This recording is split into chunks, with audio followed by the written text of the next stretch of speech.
Hey, so we are back. Now we will start from where we left. And here it's our event construct inside our main HUD. I'm there only inside our main HUD. We need to do one thing only, which is our this.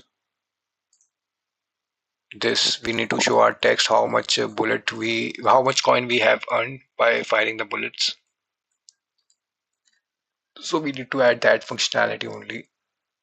For that, what we have to do is we need to go to our what I have done is that I have gone into our weapon, yeah, here, inside a weapon component. You can do this by earn coins like how you want to earn. I can't show somebody wants to earn like if we covered this much distance, if we done this mission or something, you can get coins. Okay, for what I have done is that every time my player fires the bullet, like he presses the shoot button, and then my from my first person character here Here I already have a first person character. If you're using the first person template, I just call my save game reference, and from save game reference, you can cast this first person character at the event begin play inside your actor and then call it. That's your call. I am not interfering in that much. Then what I've done, call our power struct. Here I called it power struct, which is variable we created inside this save game, and from there I break the power up preference and add 5 coins. Like every time my bullet fires, it will add 5 coins. Okay, and then set member to this power obstruct only. So every time I fire a coin, I add 5 coins. So it will be go 5. Then again I fire, it will be 5 plus 5, 10. Okay, then I will save game to slot or the same slot which I'm using from like it's running from everywhere. So here save to the slot and just connect this to save game ref. That's how my coin works. Okay, now if I go into a main HUD inside this text block, I will create one binding here. I will create one binding which is this I get text. If I go to graph and I see what is that get text, so here I'm doing is I'm calling my get player character. Then I call is cast to my player character, call my save game reference, call that power up variable, then break it and then just simply this. Nothing much. Here it will automatically count how much coins have been done. So our most of the work has been done here. Now we left with this shop, like how we will upgrade, buy and do anything. Okay, so apart from that, I also forgot to show you earlier how can you display and undisplay that main HUD. So we come here, go to event graph. In a player character, we come in a player character. Oh my god, my mouse.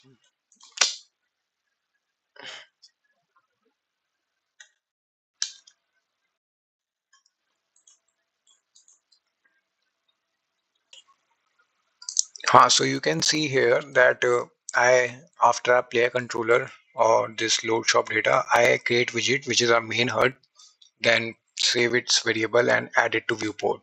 Okay.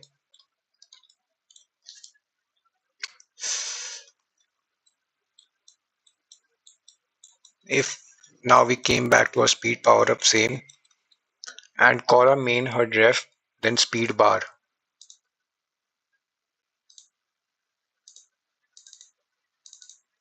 I told you that I added this widget blueprint inside my main HUD and under this speed bar which is hidden.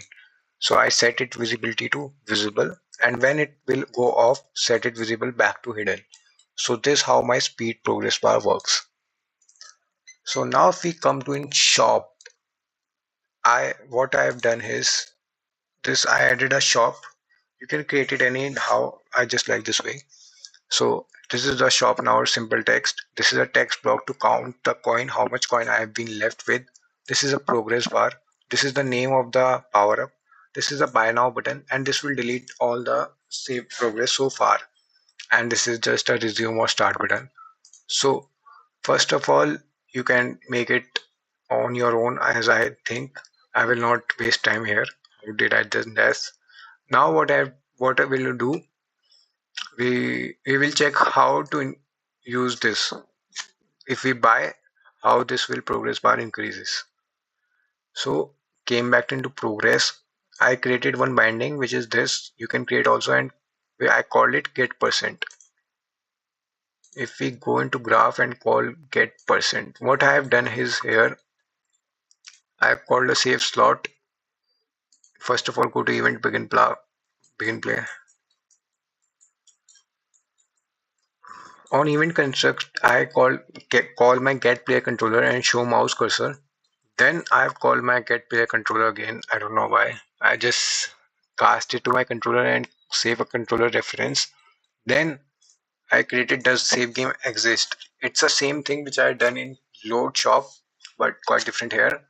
And slot name to save slot. Okay, the same slot which we are using from day one or earlier, like save one.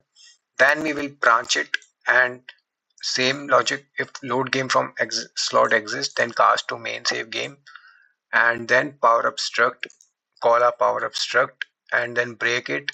And if it is maximum 30, like how much maximum you want to go, like from this you can't go more. So it's 30, for I have set 30 seconds. Then I branch it and then set speed button to hidden. What is speed button? This button. When my power up will go maximum to 30, it will be hidden. Initially also, we will do it later also. Then unbind all events from on clicked. I just call it all unbind all events from when it clicked.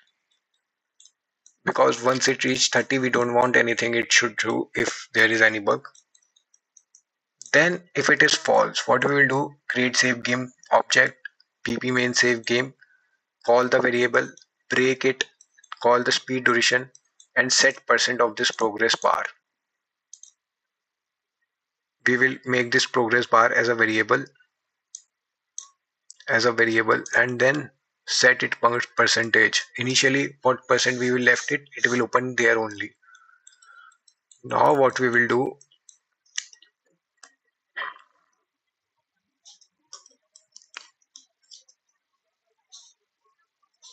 okay, speed bar button. Now we will do this speed bar button.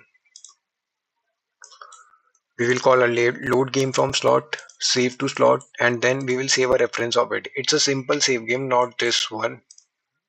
It's a simple save game, just keep in mind. Okay, so then we will cast to our main save game.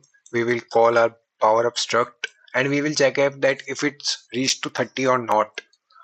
If it's not, then only, if it's less than 30, then only we want to proceed further, and if it's not, then we will stop here only. So we will check our speed duration is 30 or 30 or less.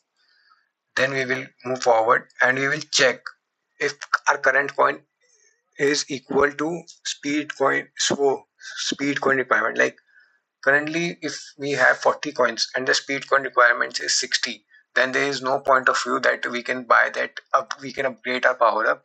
But if we have 80 coins and the speed coin is 60, requirement is 60, then we will do, and we will left with 20 coins. So if it is true, then we will move forward. Then we will set this power up. Here we need to set two things. One is coin, one is speed coin requirement.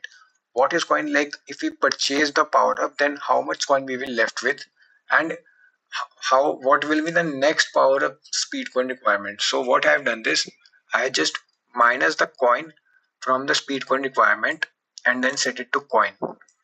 Okay, you got it. What I've done, like I minus the speed coin requirement from coin and set it to coin. And for speed coin requirement, I have just added 70. You can add, like every time it will add 70 coin, or you can add a random number, also random integer, make it more versatile. You can just play it, go any far you want to go. Then I will save game to slot, which is same slot, and save reference. Then we will move forward. Here we will now save the duration of it. We will set member again this same. No, this is not the same one. Oh, they both are the same ones. Okay. Now we will set the member of it, which is speed duration. We need to set the speed duration in our save game also and in our controller also. So for controller, because in meantime the speed save game will not work functionally, but controller remember it, so we can use this controller. You can use game instance also, and but I prefer controller. And save game, because we need to like every time we shut down the game and if we reopen it, so our progress not lost. So we will call our here from here we will call our speed duration and then add 5 and random, like clamp it to minimum 10, maximum 30 and set our speed duration. And what we will do here in this is the one of save game. Let me clear it. Save game member. So we will add 5. Like every time we purchase the purchase is successful, we will add 5. Like initially for if it was 10, then we will add 5, it will become 15. Then we will add 5, it will become 20, and maximum it will go to 30. Okay. And in player stack we will check that it should not go from 30. And minimum it will be 10, not go maximum to 30. So it will be checked there also. Then we will save game to slot, again the same. And now here it's all visual thing. So what I have done this is the buy now text. This text to check how much coins we will need it. And this came from here. This is the coin. If we drag it and just add, I dropped it here. And then check. It will tell how much coin we needed every time.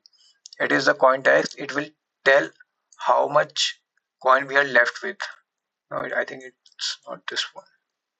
Yeah, it's this one. The coin. Speed coin requirement, and this one is speed coin requirement. Speed coin requirement.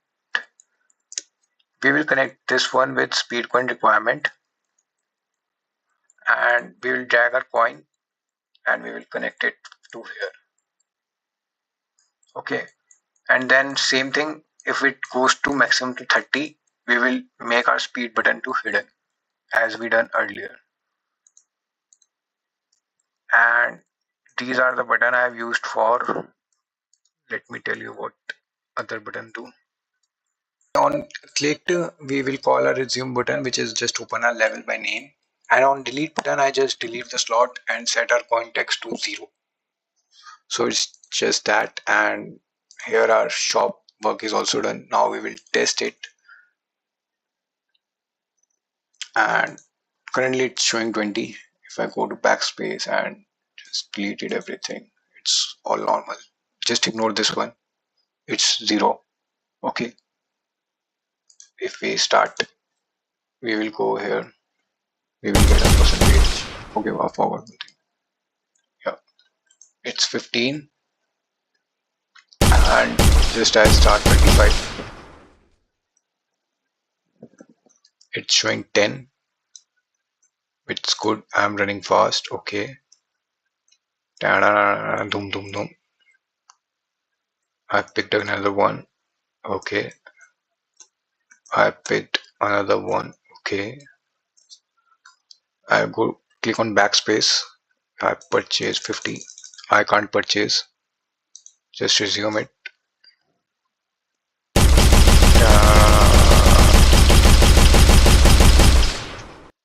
Click on back.